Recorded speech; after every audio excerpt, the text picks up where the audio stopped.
আপনাদের সাথে আজকে একটা গ্রামের মতো করে তরকারি রান্না শেয়ার করছি। চলেন, তার জন্য যা যা লাগছে, প্রথমে আমি এই যে পেঁয়াজ এবং টমেটোগুলো একটু ভাজা ভাজা করে নিয়েছি। তারপরে একটা বাটিতে হলুদ, মরিচ, ধনিয়া, জিরা, লবণ, আদা, রসুন সবকিছু বাটিটাতে নিয়ে নিয়েছি এবং বাটিটা ধুয়ে এখন একটু পানি দিয়ে দিয়েছি। দেওয়ার পর এই মশলাটা ভালো করে কষিয়ে নিব। আর এই মানে যে মাছটা রান্না করবো সেটা হচ্ছে কই মাছ। কই মাছ কি দিয়ে রান্না করবো জানেন? ভটভুটি মানে মটরশুঁটি যেটাকে বলে।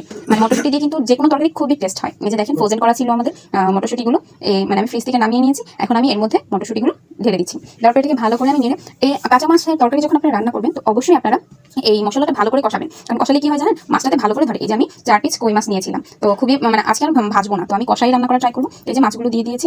আসলে কি সবচেয়ে বড় কথা, যদি মানে আপনি আপনার মতো করে মানে অনেকে বলেন শহরের রান্না এই গ্রামের রান্নাগুলো খুবই মজা। তো আমরা তো শহরে থাকি, আমি সেই খাবারগুলো পাই না, তো খুব মিস করি। আমার মানে গ্রামে বলতে আমি গ্রাম মানে থাকা হয় না ওইরকম ভাবে, কিন্তু আমার না গ্রাম খুব ভালো লাগে। তো আমি সবসময় চেষ্টা করি গ্রামের মতো করে একটু রান্না বান্না করার জন্য। এই যে দেখেন ভালো করে কষিয়ে নিয়েছি।